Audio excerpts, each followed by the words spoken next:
नमस्कार दोस्तों, स्वागत है आप सभी का संकल्प स्टडी पॉइंट उत्तराखंड में। तो दोस्तों आज हम डिस्कस करने वाले हैं हिंदी से। दोस्तों आज हम देखेंगे प्रैक्टिस सेट 48 दोस्तों आज हम डिस्कस करेंगे। और इससे पहले दोस्तों हिंदी से जो है 47 प्रैक्टिस सेट कंप्लीट हो चुके हैं दोस्तों, जिनको आप प्लेलिस्ट में जाकर देख सकते हैं। चलिए दोस्तों स्टार्ट करते हैं आज का सेशन। और आप सभी लोग दोस्तों वीडियो के एंड तक जरूर बने रहें। और साथ ही साथ दोस्तों आप लोग प्रत्येक क्वेश्चन का आंसर जो है कमेंट बॉक्स में जरूर करें। आज हम चलेंगे दोस्तों क्वेश्चन नंबर 91 से चलेंगे। चल स्टार्ट करते हैं दोस्तों आज का सेशन। देखिए क्वेश्चन नंबर 91 का आंसर करेंगे। 91 है दोस्तों, कबीर परिचय की रचनाकार कौन है, आपको बताना है। ऑप्शन देखिए, नाभादास, अनंतदास, धर्मदास या फिर सुंदरदास। चलिए आंसर कीजिए। कबीर परिचय की रचनाकार आपको बताना है। तो राइट आंसर क्या हो जाएगा दोस्तों क्वेश्चन नंबर 91 का राइट आंसर हो जाएगा दोस्तों अनंत दास। ठीक है, कबीर परिचय के रचनाकार कौन है, अनंत दास हैं दोस्तों। तो यहाँ पर ऑप्शन बी जो है राइट आंसर हो जाएगा। ठीक है, साथ ही साथ दोस्तों आपने यहाँ पर नाभादास की रचनाएं पढ़ी हैं। ठीक है, नाभादास की रचनाएं कौन कौन सी हैं पूछा जा सकता है आपको। ठीक है, आप सभी ने पढ़ी हैं, जैसे आपका भक्तमाल हो गया। ठीक है, पूछा जाता है भक्तमाल। ठीक है, तो भक्तमाल किसकी रचना है आपको पूछ ली जाएगी। तो भक्तमाल जो है ये रचना है नाभादास की। ठीक है, इसके साथ साथ इनकी एक प्रसिद्ध रचना है दोस्तों अष्टयाम। ये कई बार पूछा गया है तो ध्यान रखेंगे। अष्टयाम किसकी रचना है आपको पूछ लिया जाएगा। तो अष्टयाम किसकी रचना है, नाभादास की है। दोनों रचनाएं आपको ध्यान में रखनी है। ठीक है, चलिए अगला क्वेश्चन देखिए, क्वेश्चन नंबर 92 का आंसर करेंगे दोस्तों। 92 है, निरंजनी संप्रदाय के प्रवर्तक कवि कौन है। ऑप्शन देखिए, दादू दयाल, हरिदास, गरीबदास या फिर सुंदरदास। चलिए आंसर कीजिए क्या हो जाएगा यहाँ पर 92 का। आपको पूछा है निरंजनी संप्रदाय की प्रवर्तक कवि जो है कौन है। चलिए आंसर कीजिए क्या हो जाएगा यहाँ पर 92 का। तो निरंजनी संप्रदाय के प्रवर्तक कवि हैं दोस्तों हरिदास। ठीक है, स्वामी हरिदास। तो यहाँ पर आपका ऑप्शन बी जो है राइट आंसर हो जाएगा। ध्यान रखेंगे, स्वामी हरिदास जो है ये दोस्तों निरंजनी संप्रदाय के प्रवर्तक कवि हैं। साथ ही साथ दोस्तों आपको ध्यान में रखना है, ठीक, आपने अकबर के दरबारी कवि तानसेन के बारे में पढ़ा होगा। तो कभी आपको पूछ लिया जाएगा कि तानसेन, ठीक है, तानसेन के जो है गुरु कौन थे, ये आपको पूछ लिया जाएगा। ठीक है, तो ध्यान रखेंगे तानसेन के गुरु कौन थे। इनके गुरु थे दोस्तों कौन थे, स्वामी हरिदास थे। ठीक है, ये भी आपको ध्यान में रखना है। तो ऑप्शन बी जो है यहाँ पर राइट आंसर हो जाएगा दोस्तों। साथ ही साथ दोस्तों इनके द्वारा रचित ग्रंथ आपको पूछे जा सकते हैं। तो इनका एक ग्रंथ है दोस्तों, क्या है, सिद्धांत के पद। ठीक है, आपको हरिदास की जो है पूछ ली जाएंगी, इनकी प्रसिद्ध रचनाएं इनकी पूछी जा सकती हैं। तो हरिदास की रचनाएं आपको ध्यान में रखनी है। पहला तो याद रखना है सिद्धांत के पद। ठीक है, सिद्धांत की पहली रचना सिद्धांत के पद, और दूसरी रचना याद रखेंगे केली माल। ठीक है, आपको पूछ लिया जाएगा कि केली माल किसकी रचना है, केली माल। ठीक है, ध्यान रखेंगे केली माल किसकी रचना है, स्वामी हरिदास की रचना है। ठीक है, और सिद्धांत के पद जो है ये भी किसकी रचना है, ये भी स्वामी हरिदास की रचना है दोस्तों। ठीक है, चलिए अगला क्वेश्चन देखिए, क्वेश्चन नंबर 93 का आंसर करेंगे दोस्तों। 93 है, मिस्र बंधु विनोद का चौथा भाग कब प्रकाशित हुआ था। चलिए ऑप्शन देखिए यहाँ पर क्या हो जाएगा राइट आंसर, 1934 और 1913, 1910 या फिर 1900। चलिए आंसर कीजिए मिस्र बंधु विनोद। चलिए ये मैंने आपको कई बार जो है क्वेश्चन बता रखा है। तो यहाँ पर राइट आंसर क्या हो जाएगा दोस्तों, मिस्र बंधुओं के बारे में आपने पढ़ा होगा। ठीक है, तो मिस्र बंधु जैसे आपका गणेश बिहारी मिश्र हो गया, श्याम बिहारी मिश्र हो गया और सुखदेव बिहारी मिश्र हो गया दोस्तों, इनके द्वारा ग्रंथ लिखा गया दोस्तों। कौन सा ग्रंथ लिखा गया, मिस्र बंधु विनोद। आपको पूछ लिया जाएगा मिस्र बंधु विनोद किसने लिखा है। ठीक है, ये ग्रंथ किसने लिखा है, तो ये लिखा है मिस्र बंधुओं ने। किसने लिखा है, मिस्र बंधुओं ने। ठीक, और मिस्र बंधुओं का आपको पता है दोस्तों, इनके नाम आपको पूछे जाते हैं। ठीक है, मिस्र बंधुओं के नाम आपको ध्यान में रखने हैं। कौन कौन से नाम याद रखने हैं, तीनों के नाम याद रखने, ठीक है। गणेश, ठीक है, मैं आपको शॉर्ट में बता देता हूँ। गणेश हो गया, आपको श्याम, ठीक है, गणेश, श्याम, और तीसरा आपको याद रखने हैं सुखदेव, ठीक है। अब मिश्र बंधु में तीनों का नाम ध्यान में रखना है, ठीक है। गणेश बिहारी मिश्र, श्याम बिहारी मिश्र और सुखदेव बिहारी मिश्र ने दोस्तों ये ग्रंथ लिखा है, मिश्र बंधु विनोद, ठीक। ध्यान रखेंगे। आपको पूछा गया है इसका चौथा भाग जो है कब प्रकाशित हुआ था। चलिए आंसर कीजिए, क्या हो जाएगा इसका राइट आंसर। तो 93 का दोस्तों राइट आंसर हो जाएगा, यहाँ पर क्या हो जाएगा, राइट आंसर हो जाएगा 1934, ठीक है। 1934 ईस्वी में दोस्तों मिश्र बंधु विनोद का चौथा भाग क्या हुआ था, प्रकाशित हुआ था। तो यहाँ पर आप दोस्तों पहला, दूसरा और तीसरा भाग भी याद रखें। तो मिश्र बंधु विनोद का जो दोस्तों आपको ध्यान रखना है, इसका जो पहले की जो प्रथम 3 भाग है, ठीक है, प्रथम 3 भाग, ठीक है, प्रथम 3 भाग कब प्रकाशित हुए, ठीक है। प्रथम 3 भाग जो प्रकाशित हुए थे दोस्तों, ये भी आपको ध्यान में रखना है। प्रथम 3 भाग जो है प्रकाशित हुए थे 1913 में, ठीक है। 1913 में जो है मिश्र बंधु विनोद के प्रथम 3 भाग प्रकाशित हुए थे और चौथा भाग प्रकाशित कब हुआ था, 1934 में, यानी कि 1934 में, ठीक है। ध्यान रखेंगे। अगला क्वेश्चन देखिए, क्वेश्चन नंबर 94, इसका आंसर करना है। काल क्रमानुसार लिखा गया हिंदी साहित्य का प्रथम इतिहास ग्रंथ कौन सा है। ऑप्शन देखिए यहाँ पर कौन सा राइट आंसर हो जाएगा। शिव सिंह सरोज, इस्तवार द लॉ, लिटरेट्यूर, एंदुई अ एंदुस्तानी। तो दोस्तों ये तुर्क आपका फ्रेंच में है, ठीक है, इसको ध्यान रखेंगे। और उसके बाद देखिए तज़किराए शोरा हिंदी, उसका डी देखिए the modern vernacular literature of Hindustan. तो दोस्तों यहाँ पर आपको बताना है काल क्रमानुसार लिखा गया हिंदी साहित्य का प्रथम इतिहास ग्रंथ कौन सा है इसमें। चलिए आंसर कीजिए, 94 का आंसर क्या हो जाएगा। ये सभी जो है इतिहास ग्रंथ हैं आपके चारों। तो इसमें से आपको पूछा है कि काल क्रमानुसार जो है सबसे पहले जो है किसे माना जाता है हिंदी साहित्य का प्रथम इतिहास ग्रंथ। तो 94 का दोस्तों राइट आंसर हो जाएगा यहाँ पर ऑप्शन बी, इस्तवार द लॉ, लिटरेट्यूर, एंदुई अ एंदुस्तानी, ठीक है। ये फ्रेंच में है दोस्तों, इसको ध्यान में रखेंगे। तो बी ऑप्शन आपका राइट आंसर हो जाएगा। ध्यान रखेंगे हिंदी साहित्य का प्रथम इतिहास ग्रंथ जो है फ्रेंच भाषा में है दोस्तों ये, ठीक है। और किसके द्वारा इसको लिखा गया है, ध्यान रखेंगे, ठीक है, फ्रेंच में लिखा गया है। और उसके साथ साथ ध्यान रखेंगे इस ग्रंथ को किसने लिखा है, तो आप सभी जानते हैं गारसा द तासी, ठीक है, गारसा द तासी, ठीक है, आपको ध्यान में रखना है। गारसा द तासी के द्वारा दोस्तों इस ग्रंथ की जो है रचना की गई है, ठीक है। साथ ही साथ दोस्तों आपको इसका जो है प्रकाशन पूछ लिया जाएगा। तो इस ग्रंथ का जो प्रकाशन हुआ था दोस्तों वो हुआ था 1839 में। 1839 में इसका प्रकाशन हुआ था, ध्यान रखेंगे। तो इसीलिए इसको जो है हिंदी साहित्य का प्रथम इतिहास ग्रंथ माना जाता है, ठीक है। क्लियर हो गया।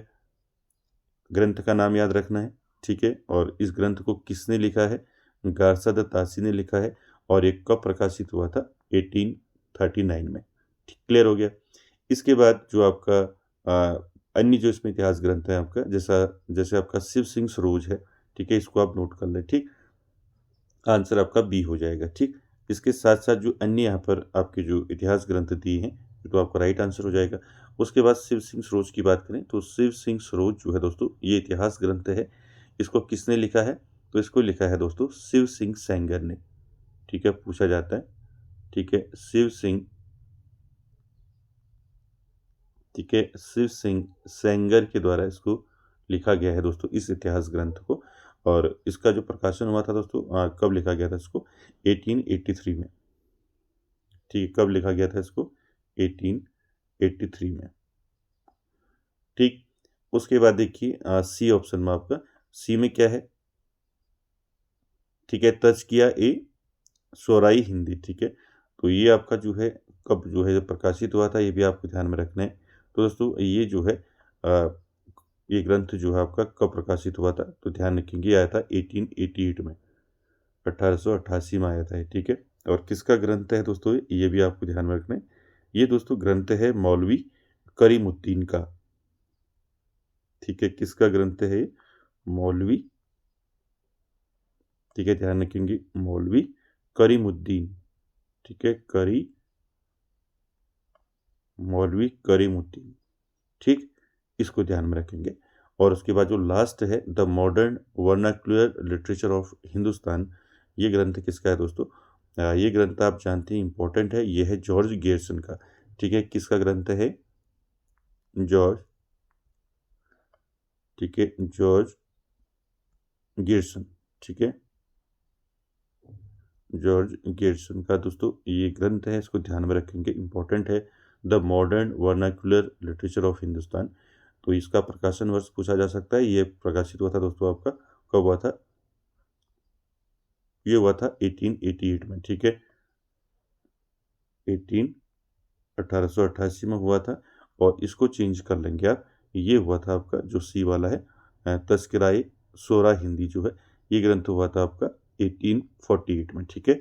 सी वाले को 1848 कर ले, ठीक है, इसको 1848, तो आपका राइट आंसर इसीलिए आपका बी हो गया, ठीक है। इसको ध्यान में रखेंगे दोस्तों। ये चारों जो इतिहास ग्रंथ है आपके, इनके लेखक आपको ध्यान में रखने और इनका प्रकाशन वर्ष, ठीक। जैसे आपका पहला जो है शिव सिंह सरोज, मैंने बताया आपको, शिव सिंह सरोज जो है ये शिव सिंह सेंगर के द्वारा लिखा गया है और ये आया था 1883 में, ठीक है। उसके बाद तज़किया ए सोराई हिंदी जो है ये मौलवी करीमुद्दीन द्वारा लिखा गया है और ये आया था 1848 में। उसके बाद the modern vernacular literature of Hindustan, ये दोस्तों ग्रंथ है आपका जॉर्ज गेरसन का और ये आया था 1888 में, ठीक है, ध्यान में रखेंगे। और जो हमारा आंसर है आपका, ठीक है, इस्तबार द लॉ, ये आया था दोस्तों 1839 में और किसके द्वारा लिखा गया है, गारसा द तासी, ठीक है। चलिए अगला क्वेश्चन देखिए, क्वेश्चन नंबर 95 का आंसर करेंगे दोस्तों। अधिकांश साहित्य के इतिहासकारों के अनुसार हिंदी के प्रथम कवि हैं, ठीक है। इनके अधिकांश जो इतिहासकार मानते हैं दोस्तों, हिंदी के प्रथम कवि, यानी हिंदी का प्रथम कवि किसे माना जाता है। ऑप्शन देखिए, कबीर, सूरदास, सरहपा या फिर विद्यापति। तो अधिकांश साहित्य के जो इतिहासकार हैं दोस्तों, वो हिंदी के प्रथम कवि, हिंदी का जो प्रथम कवि है किसको मानते हैं, तो राइट आंसर हो जाएगा दोस्तों सरहपा, ठीक है। तो यहाँ पर ऑप्शन सी जो है दोस्तों आपका राइट आंसर हो जाएगा दोस्तों। ये दोस्तों किस शताब्दी के कवि हैं, ये भी आपको पूछा जाता है। तो ये सातवीं शताब्दी के कवि हैं दोस्तों सरहपा, और ये सिद्ध कवि हैं, ठीक है, ठीक है, सिद्ध कवि, ठीक है, इसको ध्यान में रखेंगे। हिंदी का प्रथम कवि इनको माना जाता है दोस्तों। और साथ ही साथ आपने पढ़ा है राहुल सांकृत्यायन के बारे में, तो राहुल सांकृत्यायन ने दोस्तों सरहपा को हिंदी का प्रथम कवि स्वीकार किया है। और सरहपा का दोस्तों एक इनका महत्वपूर्ण ग्रंथ है, कौन सा है इनका ग्रंथ, जो पूछा जाता है, दोहा कोश, ठीक है। आपको पूछ लिया जाएगा कि दोहा कोश ग्रंथ किसने लिखा है, तो दोहा कोश लिखा है दोस्तों सरहपा ने, ठीक है। साथ ही साथ दोस्तों आप जानती हैं सरहपा जो है ये बौद्ध धर्म के जो है सहजयान के प्रवर्तक थे दोस्तों, बौद्ध धर्म के सहजयान से बिलोंग करते हैं, सहजयान, जिसको हम अन्य किस नाम से भी जानते हैं, वज्रयान से भी जानते हैं, ठीक है। यानी कि सरहपा जो है सहजयान यानी कि वज्रयान के प्रवर्तक थे दोस्तों, ठीक है, इसको भी आप ध्यान में रखेंगे। चलिए अगला क्वेश्चन देखिए, क्वेश्चन नंबर 96 का आंसर करेंगे। हिंदी साहित्य के संदर्भ में गारसा द तासी का किस रूप में उल्लेख किया जाता है। ऑप्शन देखिए, काव्यकार, निबंधकार, समालोचक या फिर इतिहासकार। चलिए आंसर कीजिए, क्या हो जाएगा इसका। चलिए आंसर कीजिए, इसका क्या हो जाएगा। हिंदी साहित्य के संदर्भ में गारसा द तासी का किस रूप में उल्लेख किया जाता है। तो अभी मैंने ऊपर आपके इनके बारे में बताया था आपको, तो 96 का राइट आंसर आपका क्या हो जाएगा, इतिहासकार, ठीक है। गारसा द तासी दोस्तों ये इतिहासकार के रूप में इनका उल्लेख किया जाता है, ठीक है। साथ ही साथ दोस्तों इन्होंने एक फ्रेंच भाषा में एक ग्रंथ लिखा था, जिसको अभी मैंने बताया था आपको प्रीवियस क्वेश्चन में, जिसमें इन्होंने इस्तबार द लॉ और लिटरेट्यूर एंडुई हिंदुस्तानी हिंदी साहित्य का प्रथम इतिहास ग्रंथ इन्होंने लिखा था दोस्तों गारसा द तासी ने। और ये जाने जाते हैं दोस्तों, एक इतिहासकार के रूप में इनका उल्लेख मिलता है। अगला क्वेश्चन देखेंगे 97। 97 का आंसर करेंगे, हिंदी साहित्य के इतिहास लेखन की परंपरा का सूत्रपात किसने किया। चलिए आंसर कीजिए, क्या हो जाएगा इसका राइट आंसर। हिंदी साहित्य के इतिहास लेखन की परंपरा का सूत्रपात किसने किया। जॉर्ज गेरसन, गारसा दत्तासी, रामचंद्र शुक्ल या फिर मिश्र बंधु। तो दोस्तों क्या हो जाएगा यहाँ पर राइट आंसर, हिंदी साहित्य के इतिहास लेखन की परंपरा का सूत्रपात किसने किया, अभी ऊपर बताया था मैंने आपको। राइट आंसर हो जाएगा आपका 97 का गारसा दत्तासी। ठीक है, बी ऑप्शन यहाँ पर आपका राइट आंसर हो जाएगा दोस्तों। ठीक है, चलिए अगला क्वेश्चन देखिए, क्वेश्चन नंबर 98। 98 का आंसर करेंगे दोस्तों, हिंदी साहित्य के इतिहास ग्रंथ हिंदी साहित्य विमर्श के लेखक हैं। तो आपको यहाँ पर बताना है दोस्तों, हिंदी साहित्य के इतिहास ग्रंथ में इनके इतिहास ग्रंथ कौन सा है, हिंदी साहित्य विमर्श। ये ग्रंथ दोस्तों किसने लिखा है, आपको पूछा है। ऑप्शन देखिए, वियोगी हरि, सूर्यकांत शास्त्री, डॉक्टर हजारी प्रसाद द्विवेदी या फिर पदुमलाल पन्नालाल बख्शी। चलिए आंसर कीजिए, क्या हो जाएगा 98 का। तो क्या हो जाएगा इसका राइट आंसर 98 का। 98 का दोस्तों राइट आंसर हो जाएगा यहाँ पर, हिंदी साहित्य विमर्श नामक जो ग्रंथ है दोस्तों, इसको लिखा गया है पदुमलाल पन्नालाल बख्शी के द्वारा। ठीक है, तो यहाँ पर ऑप्शन जो है इसका डी वाला ऑप्शन जो है राइट आंसर हो जाएगा दोस्तों। ठीक है, हिंदी साहित्य विमर्श जो ग्रंथ है, इसके लेखक कौन है, पदुमलाल पन्नालाल बख्शी हैं दोस्तों। ठीक है, इसका प्रकाशन वर्ष पूछा जा सकता है, हिंदी साहित्य विमर्श ग्रंथ का, तो उसको ध्यान में रखेंगे। इसका प्रकाशन हुआ था 1923 में। ठीक है, 1923 ईस्वी में इसका प्रकाशन हुआ था, ध्यान रखेंगे, आपको पूछा जा सकता है। पहला तो आपको पूछा जा सकता है, हिंदी साहित्य विमर्श ग्रंथ किसका है, आंसर हो जाएगा पदुमलाल पन्नालाल बख्शी। प्रकाशन कब हुआ, 1923 में। ठीक है, साथ ही साथ दोस्तों आपको यहाँ पर ध्यान रखना है। ठीक है, इतिहास ग्रंथ दोस्तों पूछे जाते हैं और इनके लेखक आपको पूछे जाते हैं। ठीक, तो इतिहास ग्रंथ जितने भी मैं आपको बता रहा हूँ, आपको ध्यान में रखने हैं सारे इतिहास ग्रंथ। ठीक, यहाँ पर पदुमलाल पन्नालाल बख्शी की बात करें तो इनकी कुछ प्रमुख रचनाएं हैं जो आपको याद में रखनी है। कौन कौन सी रचनाएं हैं इनकी, जैसे इनका प्रमुख ग्रंथ है दोस्तों विश्व साहित्य। ठीक है, विश्व साहित्य किसका ग्रंथ है, तो ये आपका पन्नालाल बख्शी का है। ठीक है, पन्नालाल बख्शी। विश्व साहित्य के साथ साथ याद रखेंगे हिंदी कथा साहित्य। ठीक है, हिंदी कथा साहित्य। ठीक है, हिंदी कथा साहित्य नामक ग्रंथ की रचना किसने की, तो आंसर हो जाएगा आपका पदुमलाल पन्नालाल बख्शी। ठीक है, ध्यान रखेंगे। कुछ इतिहास ग्रंथों की बात करें दोस्तों, तो यहाँ पर कुछ इतिहास ग्रंथ हैं और उनके लेखक हैं जो आपको याद रखने हैं। ठीक, चलिए यहाँ पर डी हो जाएगा। ठीक है, कुछ इतिहास ग्रंथों की बात करते हैं। देखिए जो आपको पूछे जा सकते हैं, पहला याद रखेंगे ब्रज माधुरी सार। ठीक है, ये ग्रंथ है दोस्तों, इतिहास ग्रंथ है ब्रज माधुरी। ठीक है, ब्रज माधुरी सार। ठीक है, आपको पूछा जा सकता है कि इतिहास ग्रंथ जो है ब्रज माधुरी सार जो है किसका ग्रंथ है, तो याद रखेंगे दोस्तों, ये ग्रंथ है वियोगी हरि का। किसका ग्रंथ है, वियोगी हरि। ठीक है, किसका ग्रंथ है, वियोगी हरि का। ठीक, और इसका प्रकाशन पूछा जा सकता है आपको ब्रज माधुरी सार का, तो इसका प्रकाशन वर्ष भी आपको ध्यान में रखना है। ठीक है, 1923। ठीक है, 1923 में दोस्तों ये आया था। ठीक, साथ ही साथ दोस्तों आपको याद रखना है आपका जो है हिंदी साहित्य उद्भव और विकास। ठीक है, पहला इसको आपको ध्यान में रखना है, इसको आप नोट कर लें, ब्रज माधुरी सार। ठीक है, वियोगी हरि का है और कब आया था, 1923 में। दूसरा नोट करेंगे दोस्तों, इसके बाद दूसरा इतिहास ग्रंथ। ठीक है, दूसरा इतिहास ग्रंथ आपको याद रखना है दोस्तों, कौन सा है, हिंदी साहित्य उद्भव और विकास। ठीक है, हिंदी साहित्य। ठीक है, हिंदी साहित्य उद्भव। ठीक है, उद्भव और विकास। ठीक है, उद्भव और विकास। तो दोस्तों ये ग्रंथ जो है इतिहास ग्रंथ किसने लिखा है, आपको पूछा जा सकता है। तो इतिहास ग्रंथ लिखा है दोस्तों हजारी प्रसाद द्विवेदी जी ने। ठीक है, हजारी प्रसाद। ठीक है, हजारी प्रसाद द्विवेदी जी का दोस्तों ये ग्रंथ है। कौन सा ग्रंथ है? हिंदी साहित्य का उद्भव और विकास। ठीक है, कब आया दोस्तों, प्रकाशन कब हुआ इसका? तो ध्यान रखेंगे 1952 ईस्वी में। ठीक है, तो इस प्रकार से दोस्तों ये इतिहास ग्रंथ पूछे जाते हैं, तो इसलिए आपको ध्यान में रखने हैं। ठीक है, चलिए अगले क्वेश्चन की ओर चलते हैं। अगला क्वेश्चन है दोस्तों क्वेश्चन नंबर 99। इसका आंसर करेंगे हिंदी नवरत्न के लेखक हैं। आपको बताना है हिंदी नवरत्न के लेखक कौन है।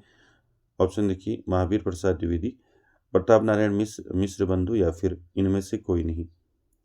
चलिए आंसर कीजिए, क्या हो जाएगा?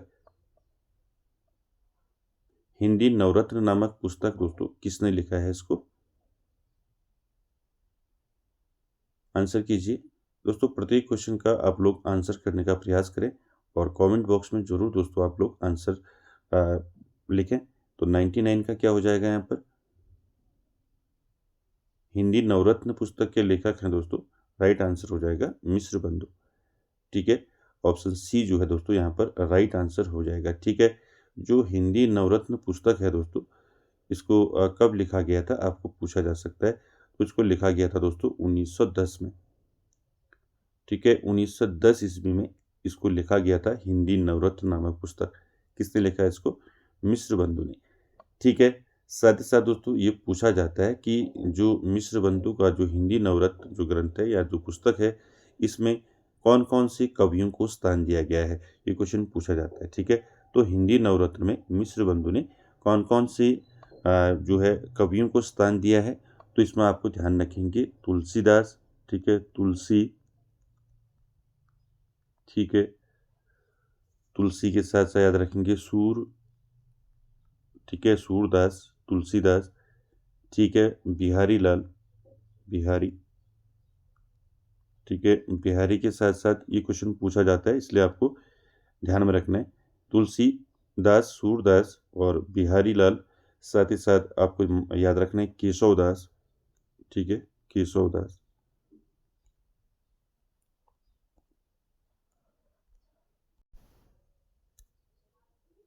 ठीक है, केशव दास के साथ साथ आपको याद रखना है कबीर दास। ठीक है, कबीर, कबीर दास। ठीक है, कबीर दास के साथ साथ आपको याद रखना है ठीक है, कबीरदास हो गए और चंद बरदाई। ठीक है, चंद बरदाई, चंद बरदाई। ठीक है, चंद बरदाई के साथ साथ याद रखेंगे भारतेंदु हरिश्चंद्र। ठीक है, हरिश्चंद्र। ठीक है, तो ये आपको दोस्तों अच्छे से ध्यान में रखना है। ठीक, तो ये हिंदी नवरत्न में दोस्तों मिश्र बंधु ने कितने कवियों को या कौन कौन से कवियों को स्थान दिया है, तो आपको ध्यान में रखना है तुलसीदास, सूरदास। ठीक है, बिहारी लाल। ठीक है, भूषण और मतीराम भी इसमें ऐड कर लेना आप। भूषण, मतीराम, केशवदास, कबीरदास, चंद बरदाई और भारतेंदु हरिश्चंद्र। ठीक है, तो इतने कवियों को स्थान दिया था दोस्तों इस पुस्तक में, हिंदी नवरत्न में। ठीक है, किसकी पुस्तक है? मिश्र बंधु। ठीक, चलिए अगला क्वेश्चन देखते हैं, क्वेश्चन नंबर 100। चलिए यहाँ पर दोस्तों आपको बताना है सूची 1 का मिलान सूची 2 से कीजिए और दिए गए कूट से सही उत्तर का चयन कीजिए। यहाँ पर इतिहासकार दिए हैं और यहाँ पर दिया है नामकरण। ठीक है, चलिए पहला है आपका प्रारंभिक काल। तो प्रारंभिक काल का नामकरण किसने किया, बताइए? प्रारंभिक काल का जो नामकरण किया दोस्तों किसने किया? ये किया दोस्तों मिश्र बंधु ने। ठीक है, यानी कि पहले का आपका क्या हो जाएगा? 2 वाला हो जाएगा प्रारंभिक काल। ठीक है, मिश्र बंधु याद रखेंगे, यानी कि प्रारंभिक काल का नामकरण किसने किया? मिश्र बंधु। दूसरा क्या है आपका? दूसरा है वीर गाथा काल। तो वीर गाथा काल का नामकरण किसने किया? आप जानती हैं, आचार्य रामचंद्र शुक्ल। ठीक है, दूसरे का क्या हो जाएगा? आचार्य रामचंद्र शुक्ल हो जाएगा।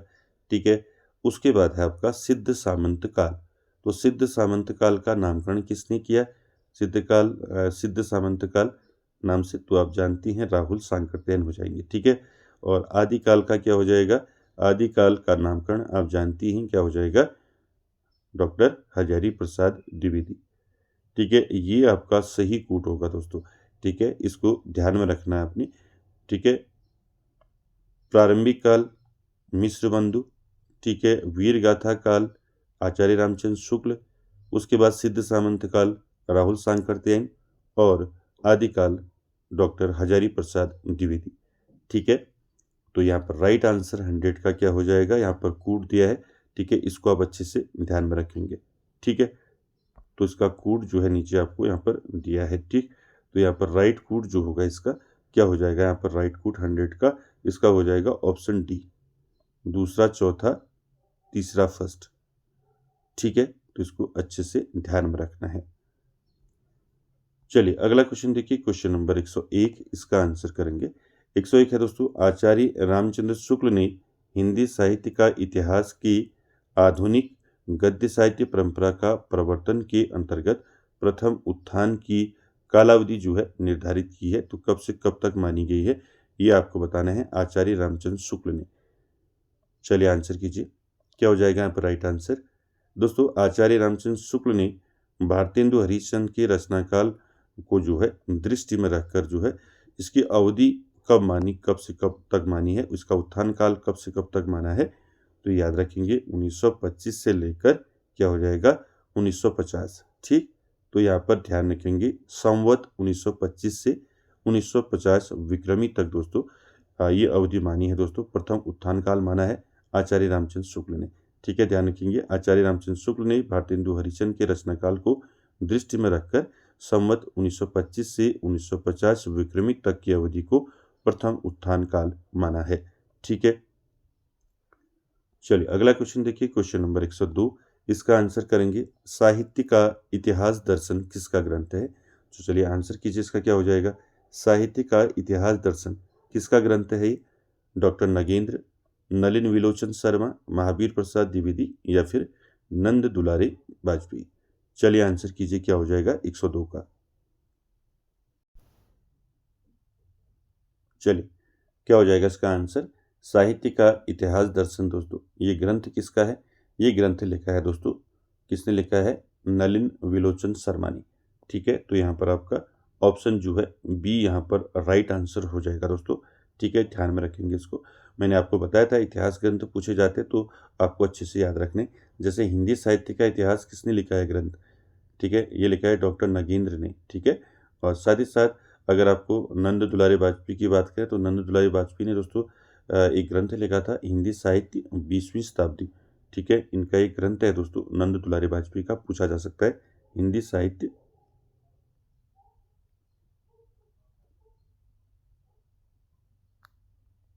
साहित्य ठीक है 20वीं शताब्दी।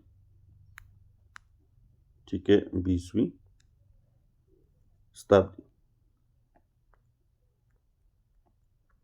ठीक है, तो इसको आपने ध्यान में रखना है दोस्तों, आपको पूछ लिया जाएगा हिंदी साहित्य 20वीं शताब्दी इतिहास ग्रंथ किसका है, तो दोस्तों ये है नंद दुलारे वाजपेयी का। ठीक है, नगेंद्र का भी याद रख लें, नगेंद्र का इतिहास ग्रंथ आपको याद रखना है हिंदी साहित्य का इतिहास। ठीक है, हिंदी साहित्य का इतिहास। ठीक है, हिंदी साहित्य का इतिहास। ठीक, तो आपको जो है दोस्तों ये अच्छे से याद रखना है। ठीक है, तो यहाँ पर आपका क्लियर हो गया। ठीक है, साहित्य का इतिहास दर्शन ये ग्रंथ किसका है, तो ये है नलिन विलोचन शर्मा का। ठीक है, हिंदी साहित्य 20वीं शताब्दी किसका ग्रंथ है, नंद दुलारे वाजपेयी का। ठीक है, हिंदी साहित्य का इतिहास ग्रंथ किसका है, डॉक्टर नगेंद्र का। ठीक है, चलिए अगला देखिए क्वेश्चन नंबर 103, इसका आंसर करेंगे। 103 है दोस्तों, हिंदी पुनर्जागरण काल किसे कहा जाता है, तो हिंदी पुनर्जागरण काल किसे कहा जाता है, छायावाद, द्विवेदी युग, भारतेंदु युग या फिर प्रगतिवाद। तो क्या हो जाएगा राइट आंसर यहाँ पर, किस युग को कहा जाता है पुनर्जागरण काल, तो सभी जानते हैं दोस्तों कि आप कई बार मैं आपको क्वेश्चन बता चुका हूँ, तो अब राइट आंसर हो जाएगा भारतेंदु युग। ठीक है, भारतेंदु युग को क्या कहा जाता है, आपका पुनर्जागरण काल कहा जाता है दोस्तों। ठीक है, इसको ध्यान में रखेंगे। अगर आपको पूछा जाए कि द्विवेदी युग को क्या कहा जाता है, ठीक है, ये भी बताया था मैंने आपको, द्विवेदी युग को क्या कहा जाता है, जागरण सुधार काल। ठीक है, जागरण सुधार काल, ठीक है। जागरण सुधार काल किसको कहा जाता है? द्विवेदी युग को कहा जाता है, ठीक। इन दोनों आपको ध्यान में रखने, ठीक है। भारतीय हिंदू युग को क्या कहा जाता है? पुनर्जागरण काल। और द्विवेदी युग को कहा जाता है जागरण सुधार काल। अगला क्वेश्चन देखेंगे, क्वेश्चन नंबर 104। इसका आंसर करेंगे दोस्तों। 104 है, भारतीय हिंदू काल नई मानसिकता के उन्मेष का काल है, सॉरी उन्मेष का काल था। इस कालखंड को किस नाम से अभिहित किया गया है? ऑप्शन देखिए, जागरण काल, निर्माण काल, पुनर्जागरण काल या फिर सुधार काल। चलिए आंसर कीजिए। अभी बात हुई थी ऊपर, ठीक है। तो राइट आंसर क्या हो जाएगा 104 का? भारतीय हिंदू काल नई मानसिकता के उन्मेष का काल था। तो इस कालखंड को किस नाम से अभिहित किया जाता है? तो आप मैंने ऊपर बताया था पुनर्जागरण काल, ठीक है। भारतीय हिंदू युग या भारतीय हिंदू काल जो है, इसको पुनर्जागरण काल के नाम से जाना जाता है। और द्विवेदी युग को जागरण सुधार काल के नाम से जाना जाता है, ठीक है, कहा जाता है, ठीक है। ये दोनों आपको ध्यान में रखने हैं, ठीक।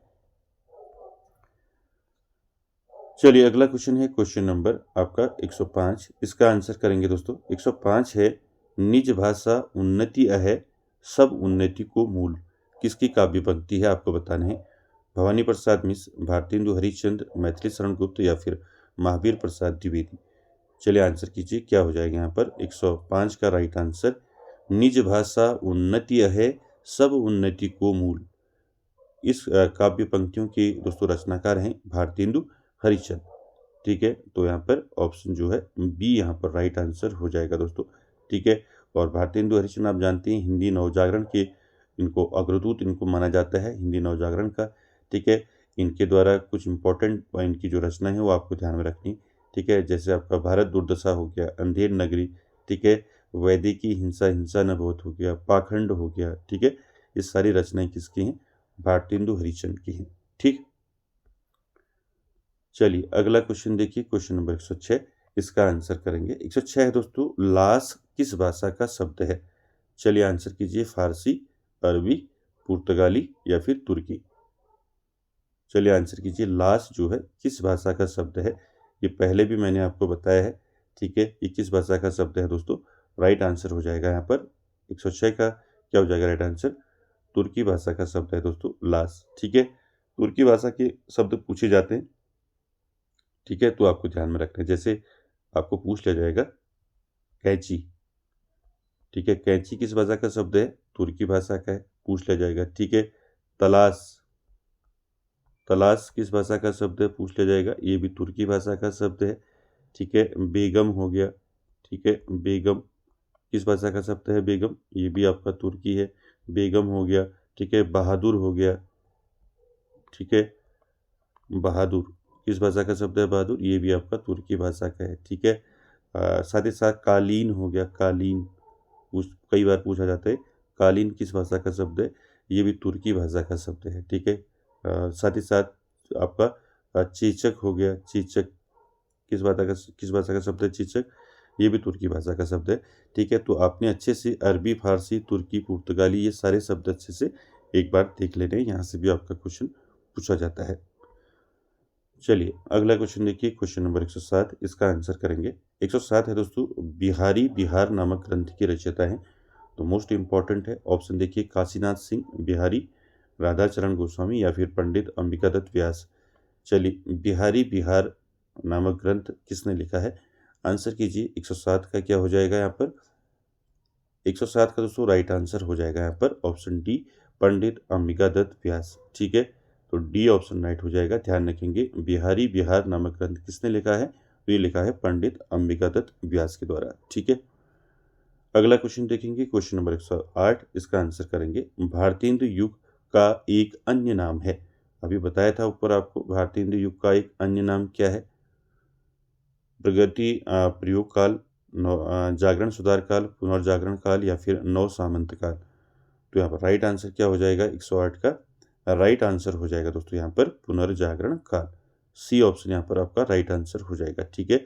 जागरण सुधार काल किसको कहा जाता है? अभी ऊपर बताया था, इसको कहा जाता है द्विवेदी युग या द्विवेदी काल, ठीक है, द्विवेदी युग, ठीक। इसको भी ध्यान में रखेंगे। तो यहाँ पर सी जो है राइट आंसर हो जाएगा। चलिए अगला देखिए, क्वेश्चन नंबर 109। इसका आंसर करेंगे इनमें से भारतेंदु युगीन लेखक कौन है। ठीक है, ये कई बार दोस्तों क्वेश्चन पूछा जाता है कि भारतेंदु युगीन जो साहित्यकार रहे हैं उनके नाम पूछे जाते हैं। ठीक है, तो यहाँ पर भारतेंदु युगीन लेखक कौन है आपको बताना है। ऑप्शन देखिए, पंडित प्रताप नारायण मिश्र, हरिऔध, विद्यानिवास मिश्र या फिर राय कृष्णदास। चलिए आंसर कीजिए, क्या हो जाएगा यहाँ पर, भारतेंदु युगीन लेखक कौन है इनमें से। तो राइट आंसर हो जाएगा पंडित प्रताप नारायण मिश्र। ठीक है दोस्तों, आपको ध्यान में रखना है भारतेंदु युग के प्रमुख साहित्यकार पूछे जाते हैं। ठीक है, तो ध्यान में रखना है, जैसे आपका पंडित प्रताप नारायण मिश्र हो गए। ठीक है, इनके साथ साथ आपने याद रखना है, ठीक है, भारतेंदु हरिश्चंद्र हो ही गए। ठीक है, प्रताप नारायण मिश्र हो गए। इसके साथ साथ आपको ध्यान में रखना है प्रताप नारायण मिश्र, साथ ही साथ बद्री नारायण चौधरी हो गए, प्रेमघन। ठीक है, प्रेमघन। ठीक है, पूरा नाम आप जानती हैं, बद्री नारायण चौधरी प्रेमघन। ठीक है, साथ ही साथ आपको ध्यान में रखना है दोस्तों ठाकुर जगमोहन सिंह। ठीक है, ये भी कई बार पूछा है। ठीक है, ठाकुर जगमोहन सिंह। ठीक है, ठाकुर जगमोहन सिंह, ये भी दोस्तों आपकी क्या है, भारतेंदु युगीन साहित्यकार है। ठीक है, इसके साथ साथ आपका अंबिका दत्त व्यास हो गए। अंबिका दत्त व्यास भी आपको नोट रखना है, अंबिका दत्त व्यास। ठीक है, अंबिका दत्त व्यास। और कौन है बताइए भारतेंदु युगीन साहित्यकार, राधा कृष्ण दास हो गए। ठीक है, राधा कृष्ण दास। ठीक है, राधा कृष्ण दास, ये भी आपके भारतेंदु युगीन साहित्यकार हैं। ठीक है, और साथ ही साथ दोस्तों राधा चरण गोस्वामी हो गए।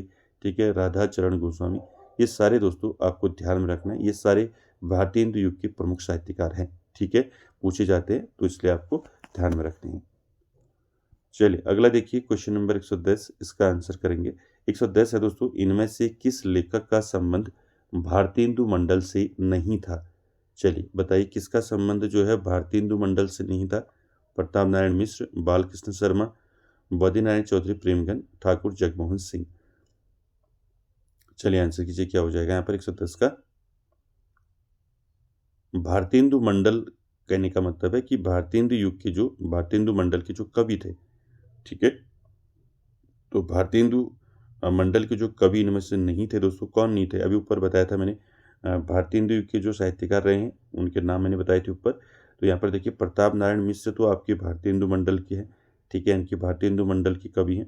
ठीक है, यहाँ पर प्रेमघन भी हैं और ठाकुर जगमोहन सिंह भी हैं। तो कौन नहीं है पूछा है, तो बालकृष्ण शर्मा नहीं है दोस्तों। ठीक है, बी ऑप्शन यहाँ पर आपका राइट आंसर हो जाएगा। ठीक है, ध्यान में रखेंगे इसको दोस्तों। ये बालकृष्ण शर्मा जो है ये किस में आते हैं आपके, ये राष्ट्रीय सांस्कृतिक धारा के कवि है। ठीक है, इसको भी ध्यान में रखेंगे, सांस्कृतिक धारा। ठीक है,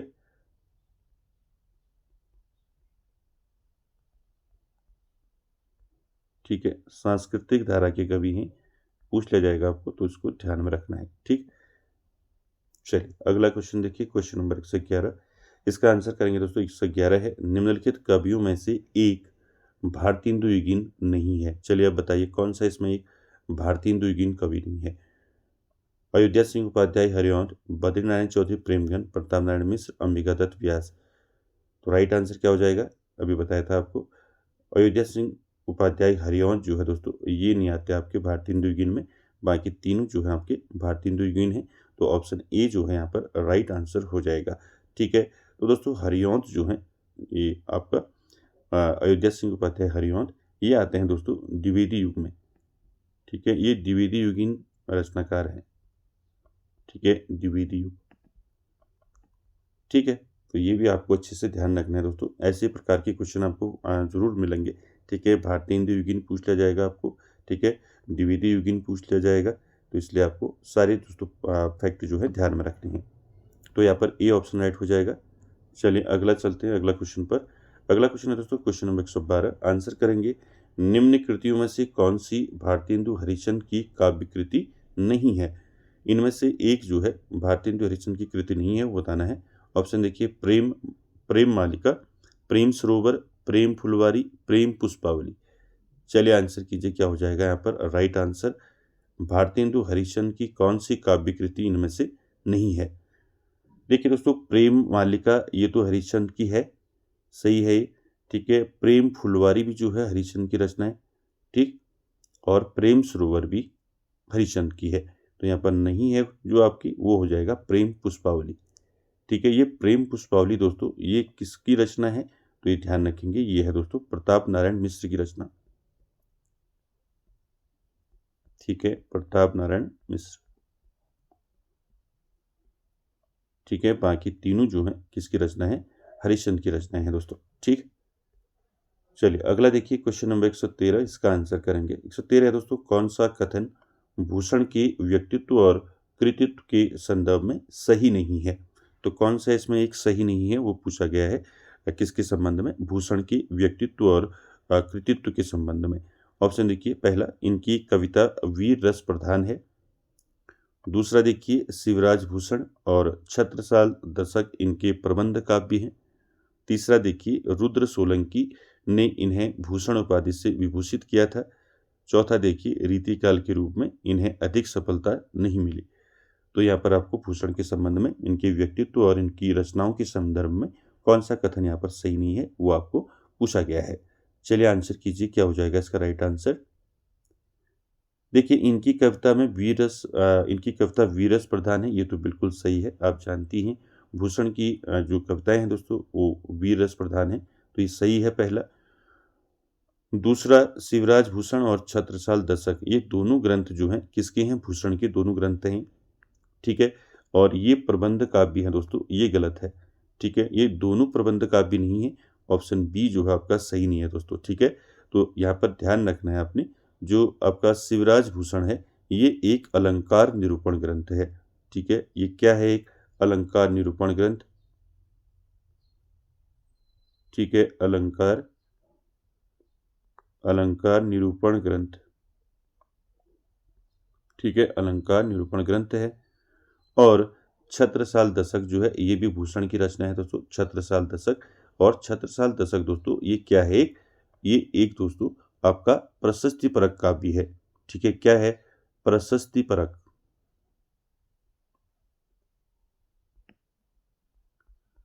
प्रशस्ति परक काव्य, प्रशस्ति परक काव्य है दोस्तों ये, इसको आपने ध्यान में रखना है। इसमें छत्रसाल, आप जानती हैं शौर्य का वर्णन इसमें देखने को मिलता है छत्रसाल दशक में। और ये दोनों रचनाएं शिवराज भूषण और छत्रसाल दशक ये दोनों रचनाएं किसकी हैं? तो ध्यान रखें, दोनों रचनाएं किसकी हैं दोस्तों? ये भूषण की रचनाएं हैं, महाकवि भूषण की, ठीक है, ध्यान रखेंगे। बाकी यहाँ पर ध्यान रखना है, यहाँ पर बी ऑप्शन आपका राइट हो जाएगा, ये जो है सही नहीं है, ठीक। बाकी अन्य भी आपको भूषण के संबंध में ध्यान रखना है। देखिए, इनकी कविता में दोस्तों वीरस प्रधान है इनकी कविता, ठीक है। साथ ही साथ रुद्र सोलंकी ने दोस्तों इन्हें भूषण की उपाधि से विभूषित किया था, ठीक है। और रीतिकाल के रूप में इन्हें अधिक सफलता नहीं मिली, ठीक है। ये तीनों सही है, लेकिन आपका ऑप्शन सी जो है दोस्तों ये सही नहीं है, मैंने आपको बता दिया। सॉरी, बी आपका सही नहीं है, ठीक है। डी सही है, सी सही है और ए सही है।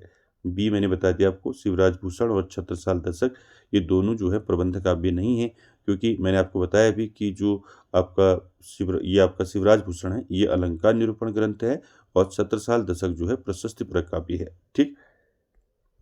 चलिए अगला क्वेश्चन देखिए, क्वेश्चन नंबर 114, इसका आंसर करेंगे। 114, देवकृत सुख सागर तरंग को नायिका भेद का एक विश्व कोश समझना चाहिए, उक्त कथन किस विद्वान का है? चलिए बताइए, डॉक्टर नगेंद्र मिश्र बंधु, विश्वनाथ प्रसाद मिश्र या फिर आचार्य रामचंद्र शुक्ल? क्या हो जाएगा यहाँ पर राइट आंसर 114 का? आज ये दोस्तों आप जानती हैं देव की रचना है दोस्तों ये, ठीक है, महाकवि देव की रचना है सुख सागर तरंग, ठीक है। ये भी आपको ध्यान रखना है, ठीक है। और सुख सागर तरंग को नायिका भेद का एक विश्वकोश समझना चाहिए, ये किसने कहा है दोस्तों? तो राइट आंसर हो जाएगा दोस्तों 114 का, क्या हो जाएगा राइट आंसर? राइट आंसर हो जाएगा आपका डॉक्टर नगेंद्र, ठीक है। डॉक्टर नगेंद्र का कथन है दोस्तों, इसको ध्यान में आपने रखना है, ठीक। सुख सागर तरंग याद रखेंगे, ठीक है। किसका ग्रंथ है? ये है दोस्तों देव कवि का, ठीक है। चलिए अगला देखिए 115, इसका आंसर करेंगे। 115 है दोस्तों, इसका एक एक दोहा हिंदी साहित्य में एक एक रत्न माना जाता है। शुक्ल जी का उक्त कथन किस रचना के संदर्भ में है? ऑप्शन देखिए, मतीराम सतसई, वृंद सतसई, दोहावली तुलसीदास या फिर बिहारी सतसई। चलिए बताइए किसने कहा था, इनकी शुक्ल जी ने ये किसके संदर्भ में कहा था कि इसका एक एक दोहा जो है हिंदी साहित्य में एक एक रत्न माना जाता है। तो आप सभी जानते हैं दोस्तों, राइट आंसर क्या हो जाएगा यहाँ पर? 115 का राइट आंसर हो जाएगा बिहारी सतसई। ठीक है, तो ऑप्शन डी जो है यहाँ पर राइट आंसर हो जाएगा दोस्तों। इसका एक एक दोहा हिंदी साहित्य में एक एक रत्न माना जाता है। रामचंद्र शुक्ल का उक्त कथन दोस्तों कवि बिहारी की रचना बिहारी सतसई के विषय में है। ठीक, ध्यान रखेंगे, डी ऑप्शन राइट हो जाएगा। अगला देखिए 116 नंबर, विज्ञान गीता के रचनाकार हैं। तो ये क्वेश्चन तो कई बार दोस्तों आपने पढ़ लिया है। तो राइट आंसर क्या हो जाएगा बताइए? भिखारी दास, ग्वाल कवि, पद्माकर या फिर केशवदास। तो विज्ञान गीता के रचनाकार कौन है? तो यहाँ पर राइट आंसर हो जाएगा 116 का दोस्तों क्या हो जाएगा? केशवदास। ठीक है, विज्ञान गीता किसकी रचना है? केशवदास की रचना है दोस्तों। और केशवदास की सारी रचनाएं मैंने आपको बता रखी हैं। ठीक है, तो सभी रचनाएं इनकी ध्यान में रखनी है आपको। ठीक है, कोई भी रचना आपको पूछ ली जाएगी। ठीक है, एक क्वेश्चन पूछा जाता है, केशवदास को जो है कठिन काव्य का प्रेत किसने कहा? ठीक है, ये क्वेश्चन कई बार आपने देखा होगा। कठिन काव्य का प्रेत किसने कहा बताइए? केशवदास को कठिन काव्य का प्रेत किसने कहा? तो ये कहा था दोस्तों किसने? आचार्य रामचंद्र शुक्ल ने, शुक्ल जी। ठीक है, शॉर्ट में लिख देता हूँ, शुक्ल जी, आचार्य रामचंद्र शुक्ल ने कहा है दोस्तों। ठीक है, केशवदास को कठिन काव्य का प्रेत। और दोस्तों इनकी एक रचना है केशवदास की, कौन सी रचना है इनकी? एक रामचंद्रिका। काफी इंपॉर्टेंट है, यहाँ से आपके क्वेश्चन हमेशा पूछे जाते हैं। तो इनकी रचना है रामचंद्रिका दोस्तों, केशवदास की। तो रामचंद्रिका को दोस्तों किसने कहा है? छंदों का अजायब घर। ठीक है, कई बार पूछा है, छंदों का अजायब घर, अजायब घर। अब यहाँ पर दोनों फैक्टर आपको ध्यान में रखने हैं जो ये पूछे जाते हैं। ठीक है, आपको पूछ लिया जाएगा केशवदास को कठिन काव्य का प्रेत किसने कहा है? आंसर हो जाएगा आचार्य रामचंद्र शुक्ल। ठीक है, और ध्यान रखना है रामचंद्रिका को, ठीक है, छंदों का अजायब घर किसने कहा? अगर आपको पूछा जाएगा तो आंसर हो जाएगा डॉक्टर राम स्वरूप चतुर्वेदी। ठीक है, रामचंद्रिका से याद रखना, इसका भी पहला आपका क्या है? रा है ना, रामचंद्रिका का रा, तो इससे याद रखना। ठीक है, रामचंद्रिका को छंदों का अजायब घर किसने कहा? डॉक्टर राम स्वरूप चतुर्वेदी। रा राज आपको याद रखने में आसानी होगी। राम स्वरूप, डॉक्टर राम स्वरूप चतुर्वेदी। ठीक है, तो दोनों फैक्ट दोस्तों आपको ध्यान में रखने हैं। ठीक, चलिए अगला क्वेश्चन देखते हैं। क्वेश्चन नंबर देखिए 117 का आंसर करेंगे। 117 क्या है देखिए, 117 है दोस्तों, प्रेम की पीर या इश्क का दर्द इनके एक एक वाक्य में भरा पाया जाता है। आचार्य रामचंद्र शुक्ल ने दोस्तों उक्त कथन किसके संदर्भ में कहा है? ऑप्शन देखिए, घनानंद, ठाकुर, रसखान, आलम। क्या हो जाएगा राइट आंसर बताइए? प्रेम की पीर या इश्क का दर्द इनके एक एक वाक्य में भरा पाया जाता है। तो किसके एक एक वाक्य में भरा पाया जाता है? तो ये आपको बताना है। और आचार्य रामचंद्र शुक्ल के अनुसार, इनकी आचार्य रामचंद्र शुक्ल का जो कथन है ये किसके संदर्भ में इन्होंने कहा है? तो दोस्तों राइट आंसर हो जाएगा 117 का क्या हो जाएगा? ऑप्शन डी, आलम। ठीक है, ध्यान रखेंगे।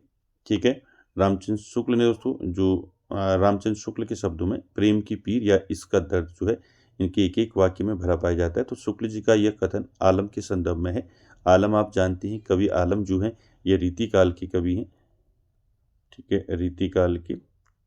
ठीक है, आप सभी ने पढ़ा है इनके बारे में, आलम के बारे में। ठीक है, इनकी रचनाएं आपको पूछी जाती हैं कवि आलम की। ठीक है, तो आपको ध्यान में रखना है, इनकी प्रमुख रचनाएं पूछी जाएंगी। जैसे सुदामा चरित किसकी रचना है पूछ लिया जाएगा आपको। ठीक है,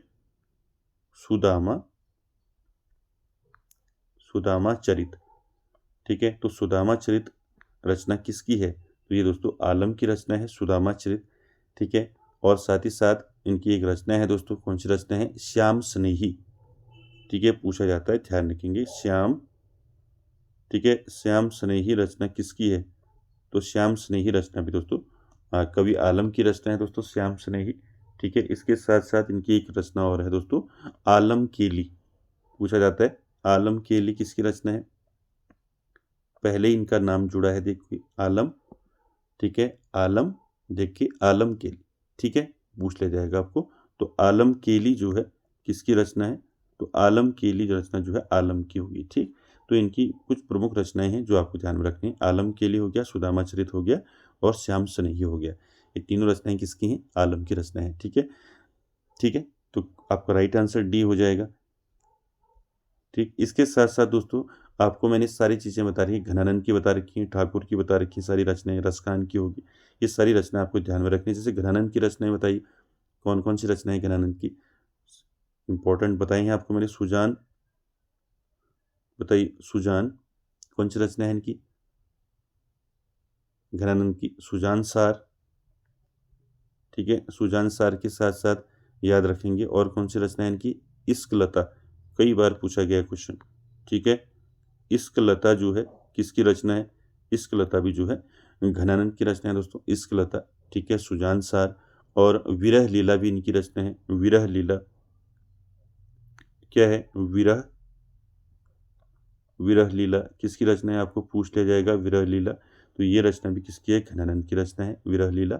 और साथ ही साथ कोकसार बताया मैंने आपको। ठीक है, कोकसार, तो कोकसार जो है एक किसकी रचना है? कोकसार भी दोस्तों किसकी रचना है? घनानंद की रचना है। ठीक है, कोकसार हो गया, कृपाकंद हो गया, ठीक है, यमुना यश हो गया, ये सारी रचनाएं घनानंद की हैं।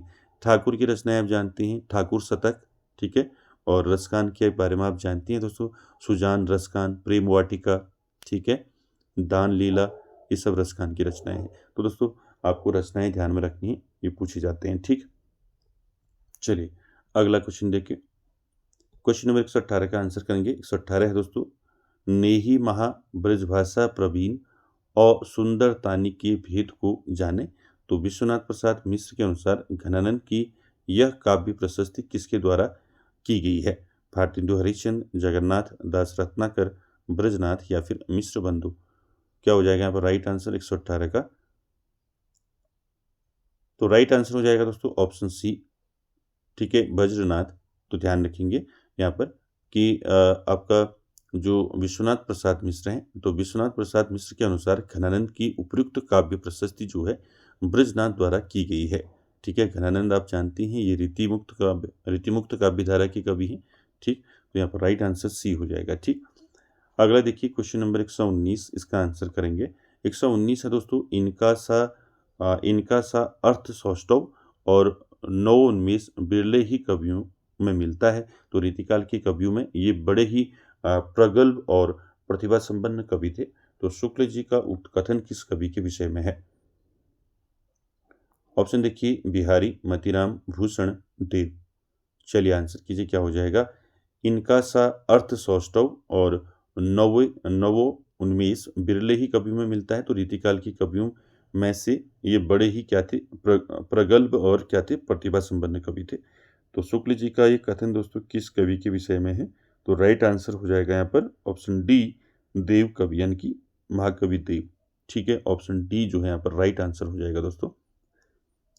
अगला क्वेश्चन देखिए, क्वेश्चन नंबर 120 और आज का आखिरी क्वेश्चन। आपको आंसर करना है, सेनापति के काव्य कौशल के विषय में कौन सा विवरण सही नहीं है?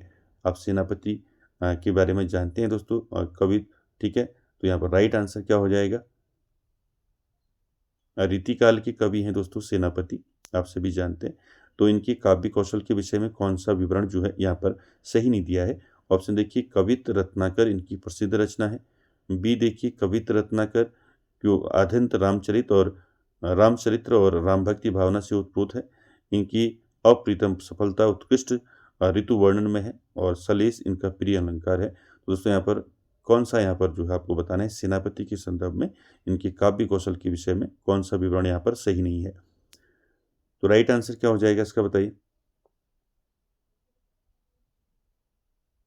देखिए दोस्तों, कवित रत्नाकर जो है ये सेनापति की प्रसिद्ध रचना है, ये बिल्कुल सही है पहला। ठीक, उसके बाद देखिए सेनापति जो है श्लेष इनका प्रिय अलंकार है, ये भी बिल्कुल सही है। श्लेष अलंकार इनका प्रिय अलंकार है, श्लेष, ठीक। और इनकी अप्रीतम सफलता उत्कृष्ट ऋतुवर्णन में है, ऋतुवर्णन बिल्कुल सही है ये भी, ठीक है। तो राइट आंसर क्या हो जाएगा, ऑप्शन बी, ठीक है। तो यहाँ पर जो सही नहीं है वो बी है, कवित्र रत्नाकर आद्यंत रामचरित्र और राम भक्ति भावना से उत्पोत है। तो कवित्र रत्नाकर जो इनकी रचना है दोस्तों, इसमें क्या है, इसमें दोस्तों इनकी जो पारिवारिक यानी कि जो पारिवारिक पृष्ठभूमि है उसका उल्लेख इसमें मिलता है। तो ये आपका बी ऑप्शन जो है ये सही नहीं है, ठीक है। बाकी तीनों जो है सही है। तो दोस्तों आज के सेशन में इतना ही। आई होप आपको आज का सेशन अच्छा लगा होगा, और वीडियो को एंड तक देखने के लिए थैंक यू वेरी मच।